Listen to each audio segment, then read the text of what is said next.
to play chess. Nobody ever mentioned anything about a sword fight. Master Law, if you don't talk, you're gonna die. I see. So you know how to fight. Well, today you're up against the Ting brothers. You want to fight? Fight with me.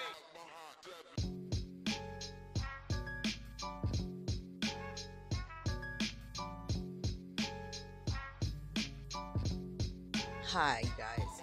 Do you remember after the Las Vegas shooting, I had a theory about the weapons that were being used, and I did a video, a couple of them, about it.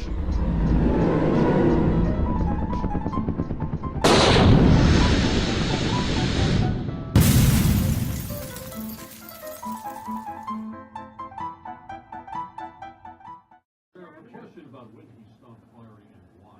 You've already indicated that he may have seen security guards while he was in. Your personnel shortly thereafter could have committed done something. Based on the assessment of the weapons that were there that he was using and access to, were any of these weapons jammed or inoperable, or could he? The cameras that were there, what was coming his way? He could have continued firing. Some of them were jammed, but he could have continued firing. Go back, wait a minute. You said some were jammed. Yes. How many? I don't know the number, but some. But he had plenty of firepower available. Do we have any idea? Yes. Yes. That he was using and firing had advanced optics on it, either hunting scopes or ACOGs or anything else like that. Was that Just from my visual preview of the crime scene, I saw at least 3 scopes. Most of them didn't have scopes. hunting style scopes or advanced collaborated on an optical gun sight? No, from what I know of firearms, they appear to be hunting scopes, not marksmanship scopes. So. Sheriff, was the security guard armed?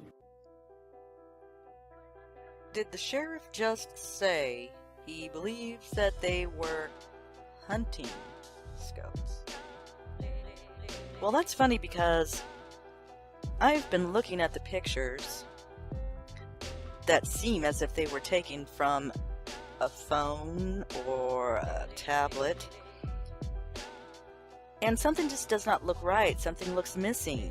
You know, the wires that are left there close to the weapons.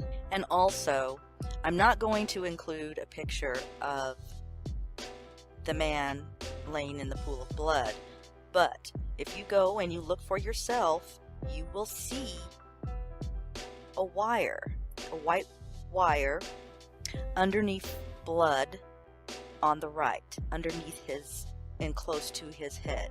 So basically, I'm theorizing that maybe there was something like a tracking point precision guided firearm system that was being used that night. If you use this weapon for something like Las Vegas, you definitely would snatch that scope and the iPad that it comes with before leaving, which would leave an odd looking wire hanging here and there.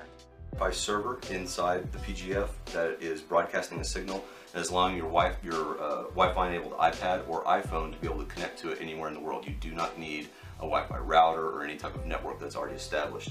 As you can see on the screen here, and we can't see anything because I'm looking at a wall 5 feet away obviously, we see a cant indicator. So if I turn the rifle right or left, you will see it register the cant. This rifle is able to shoot all the way up to past a 70-degree cant, right or left, and all the way past and including 145 degrees down or up. Everything in here is taking account. Anytime you move that gun or anytime you see the cant or the incline indicators changing, the ballistic computer is actually making that correction automatically for you. Up here you can see in the top right a wind mile/hour reading. It's really the only manual input that we have on the scope. You'll see that as I change the wind, it'll indicate it right or left in half-mile/hour increments.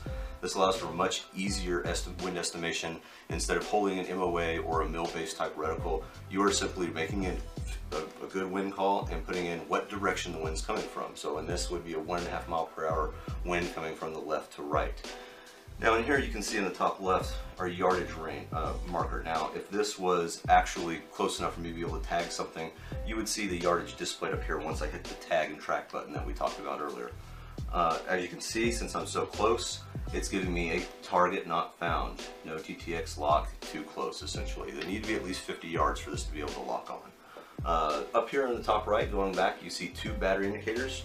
You have 2 separate batteries on either side of the system. They're hot swappable, which means even if I pop this guy out right now, while everything's running, all that you will see is the right battery will now be gone.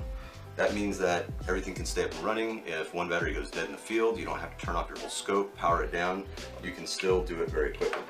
As you can see, pop this back in, plug it in, and you'll see the right battery. Now, the one that's highlighted right now, when blue, is what side it's running off of. And like I said, automatically when that battery goes dead, it will swap to the other battery. Over here in the top left, you're going to see this where it says Advanced Targets. Advanced Targets is the computer-enabled PGF full smart rifle function. If I hit the mode button on top, you're going to see this is what it originally boots up in. This is a traditional reticle. At this point, the PGF is a standard rifle. If I pull the trigger, it dry fires right now, as you can see, and it goes bang. Okay. Now, when I switch modes again, and I go to advanced mode, my trigger is now completely disabled.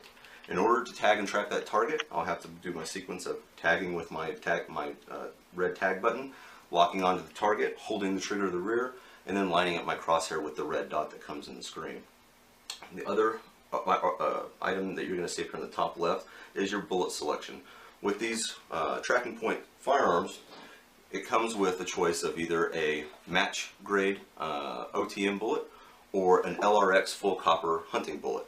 And you can simply go into your settings and you can swap between the 2 bullets, and it will automatically adjust your ballistic profile for whatever caliber you're talking about.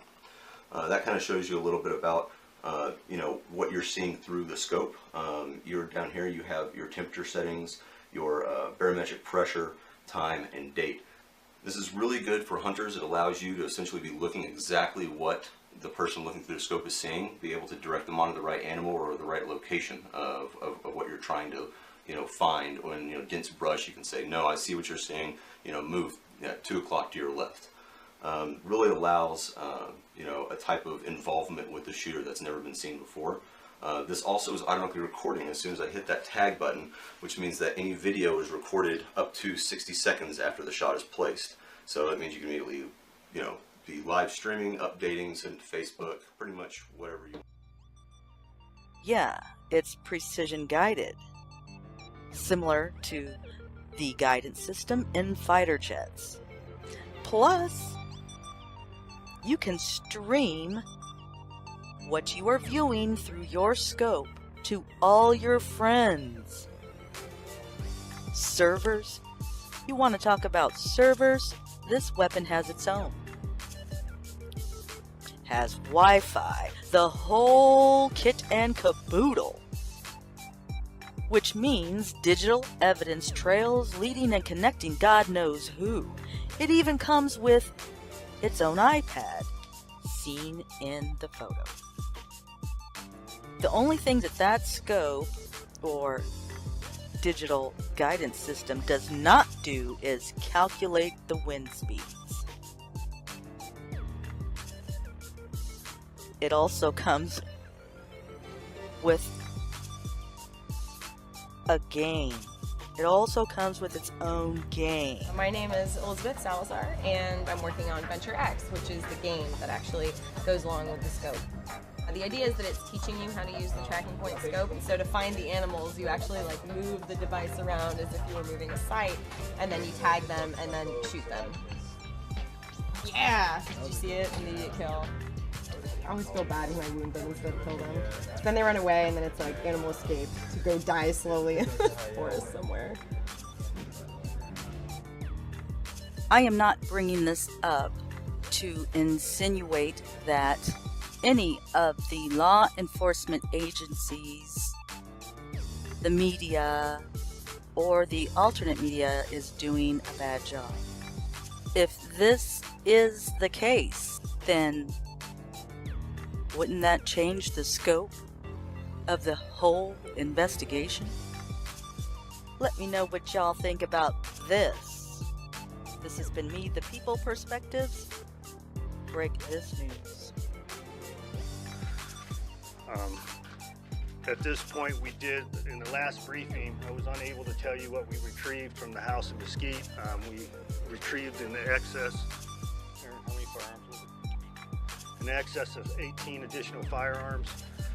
some explosives, and several thousand rounds of ammo, along with some electronic devices that we are evaluating at this point. Was a question about the validity of the crime scene photos that somebody had leaked. I can confirm those are in fact photos from inside of the room.